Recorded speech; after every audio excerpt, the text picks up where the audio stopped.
గిడికి రామూర్తి పంతులు గారు జోహార్ జోహార్ జోహార్.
తెలుగు భాష ఒకటి.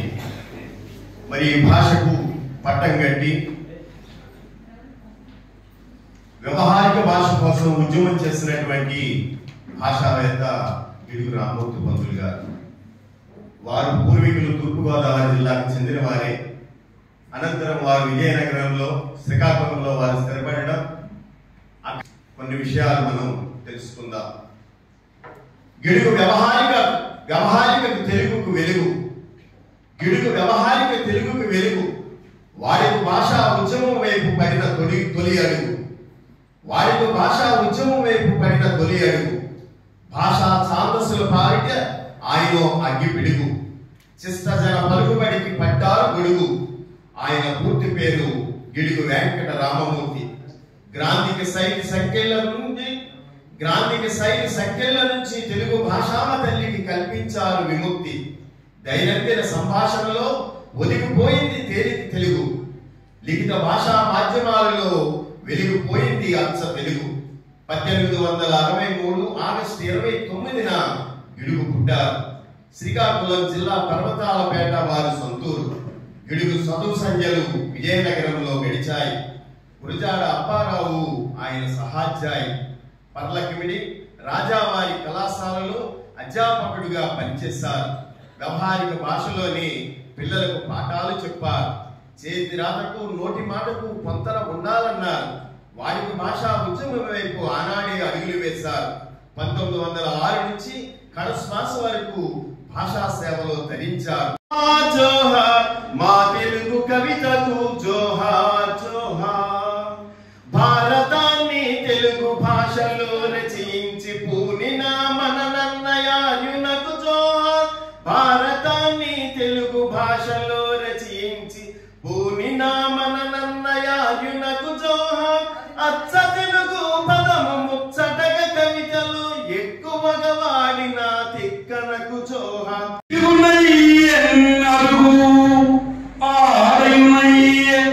తెలుగు జాతికి తలే వెలుగున్నయే.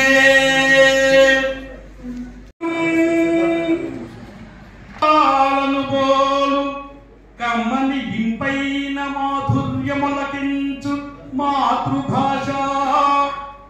మదిలోన భావాల సొడలను పలికించి ఎదలను స్పృశించనంచ అద్భుత భాష. పంతులు గారి పుట్టినరోజు గురించి కొన్ని విషయాలు తెలుసుకుందాం. గిడుగు వెంకట రామూర్తి పంతులు గారు తెలుగు వ్యవహారిక భాష ఉద్యమ పితామహుడు. ఈయన 1863 ఆగస్టు 29వ తేదీన శ్రీకాకుళం జిల్లా సరుగుతిలి మండలంలో పర్వతాలపేట అనే గ్రామంలో జన్మించారు. ఈయన తల్లిదండ్రులు వెంకమ్మ, వీర్రాజు గారు.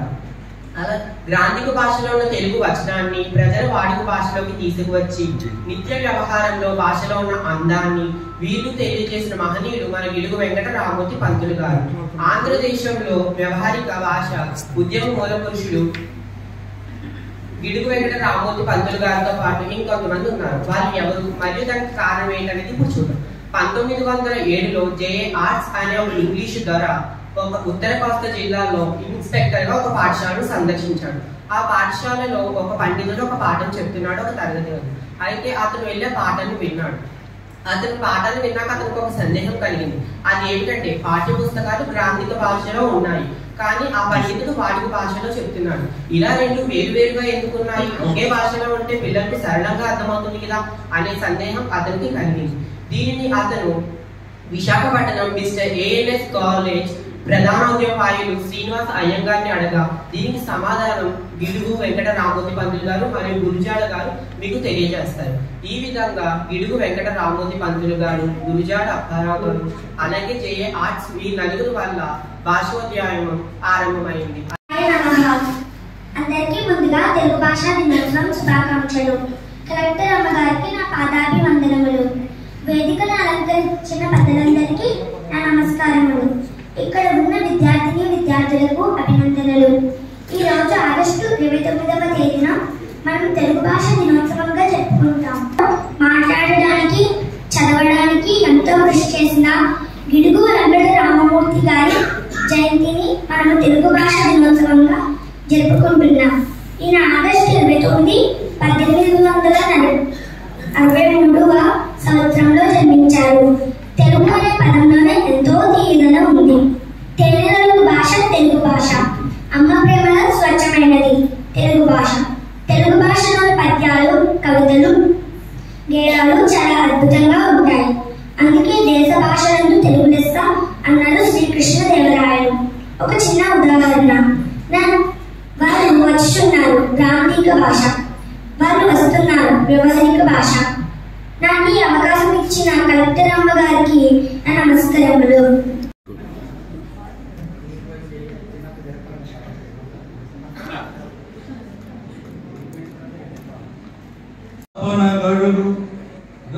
గిడుగు తేట తేనియ తెల్లని పాలమీగడ గిడుగు కూరి తెలుగు భాషకు గొడుగు గిడుగు.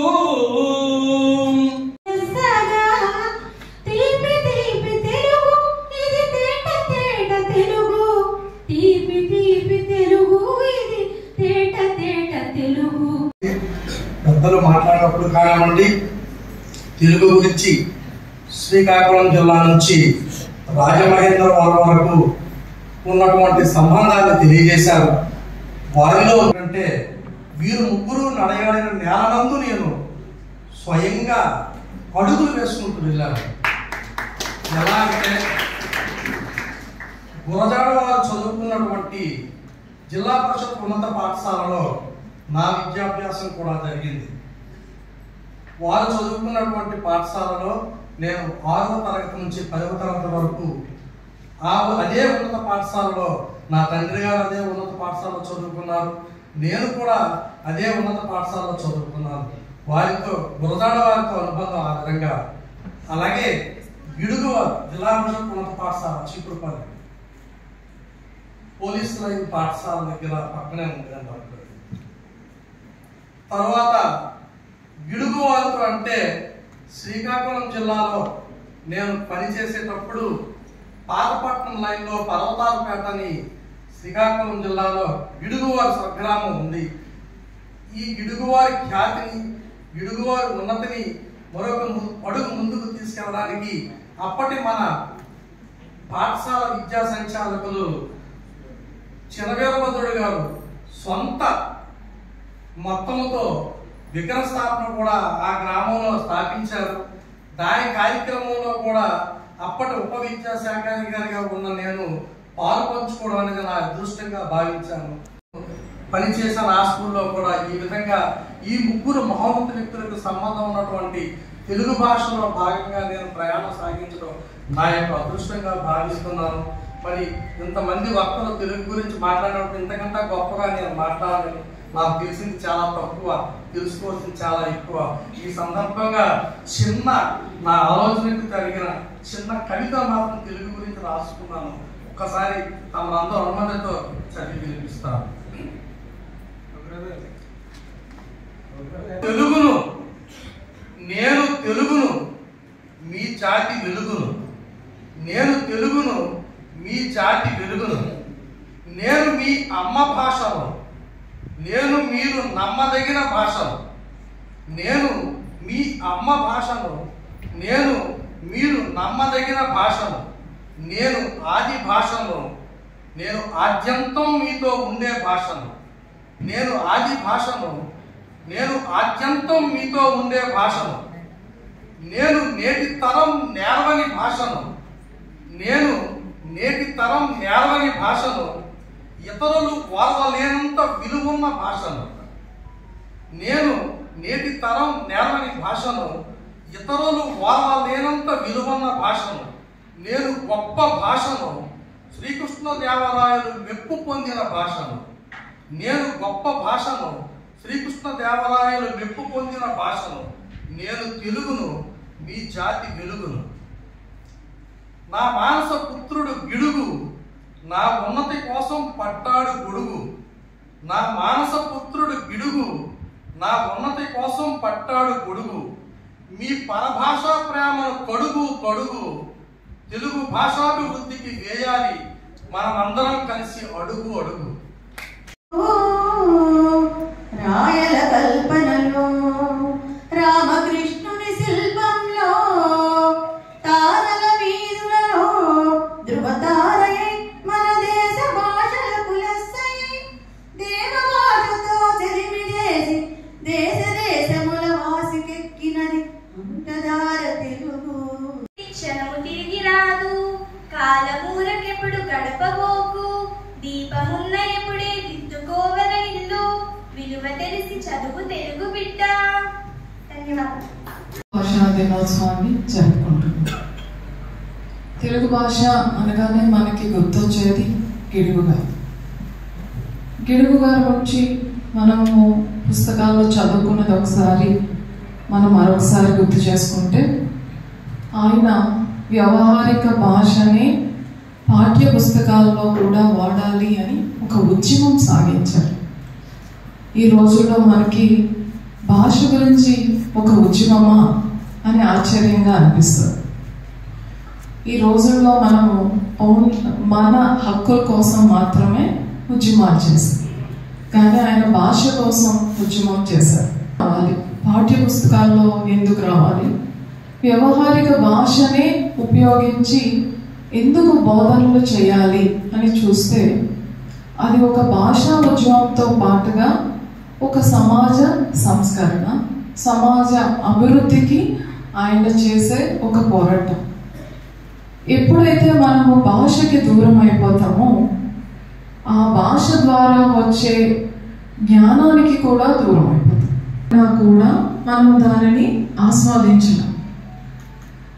అలానే మనకి రాని భాషలో ఎవరైనా మంచి విషయాలని మనకి తెలియజేసినా కూడా మనకి తెలియదు. ఒక మూట కట్టి మీకు రాని భాషలో, ఒక పర్షియన్ భాషలో అది అక్కడ ఉంది అని చెప్పినా కూడా మనకి తెలియదు.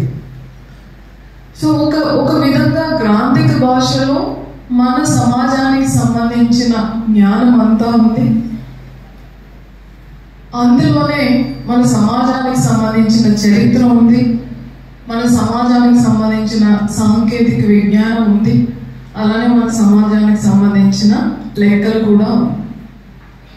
అది తెలుసుకోవాలి అంటే ఆ జ్ఞానానికి మనకి ఒక అనుసంధానంగా ఒక భాష, మనకి అర్థమయ్యే భాష రావాలి.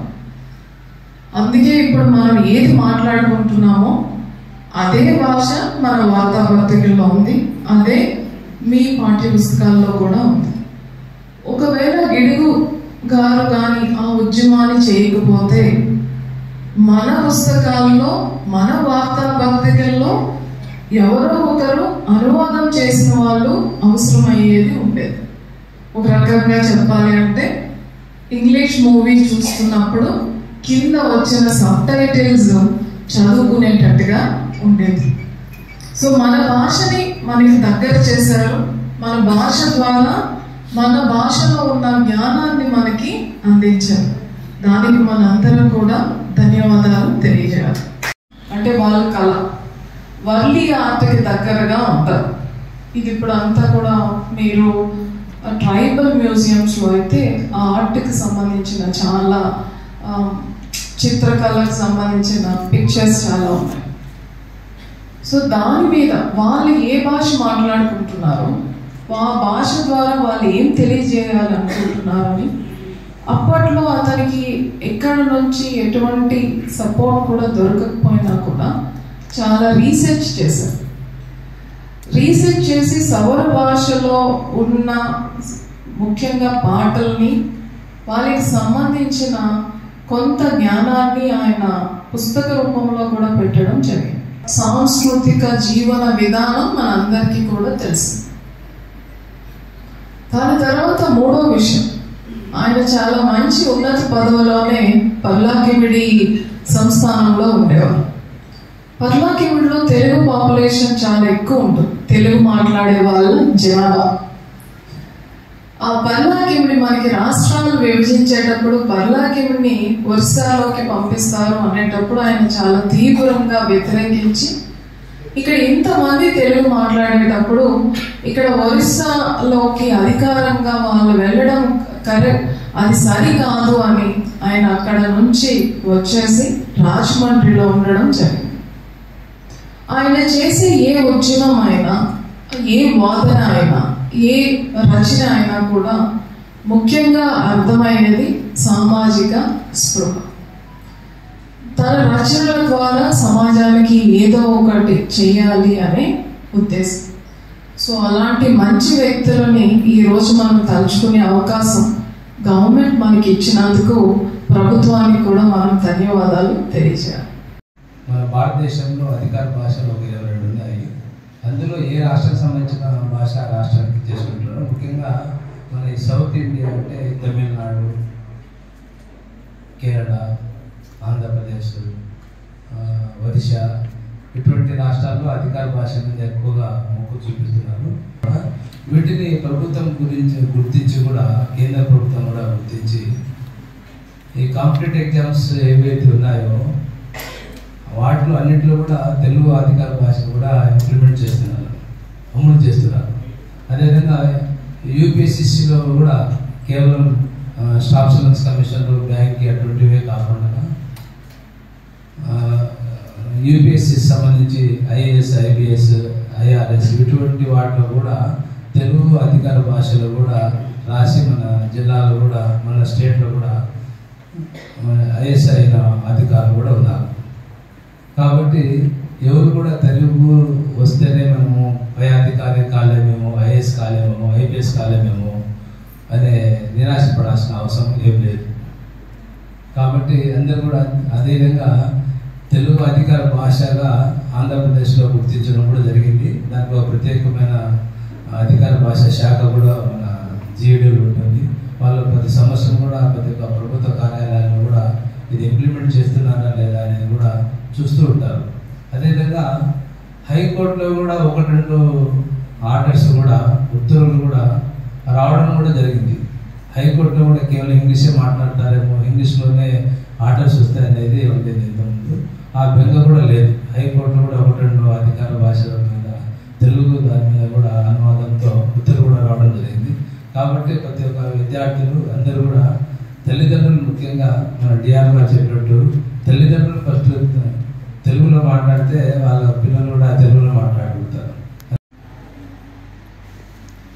ఆదికవి నన్నయ్య ఇక్కడే రాజమండ్రిలోనే మహాభారతాన్ని తెలుగులో అనువదించడానికి ప్రారంభంలో ఆయనే ఇక్కడ తొలి అడుగు వేశారు రాజమహేంద్రవరంలో. గిడుగు రామూర్తి పంతులు గారు కానివ్వండి, మహాకవి శ్రీశ్రీ గారు, చలం గారు, గుడిపాటి వెంకట చలం గారు, కందుకూరి వీరేశలింగం పంతులు గారు, గురజాడ అప్పారావు గారు, వీరందరూ రాజమహేంద్రవరంలో నివసించినటువంటి ప్రాంతం ఇది.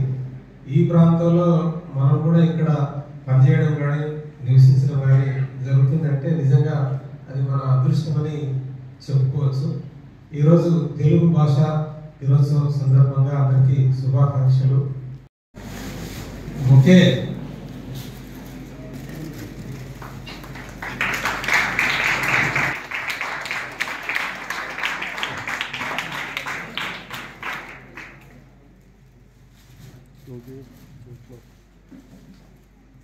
చేతుల మీదుగా సత్కారం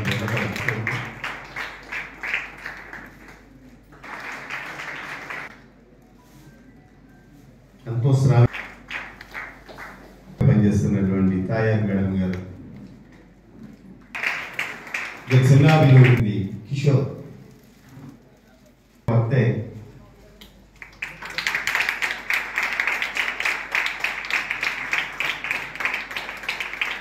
భవిష్యత్తులో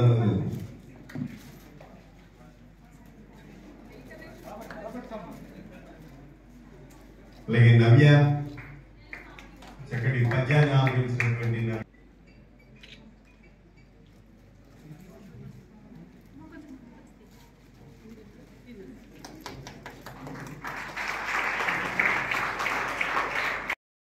కలిపి ఫోటో తీయించుకుంటే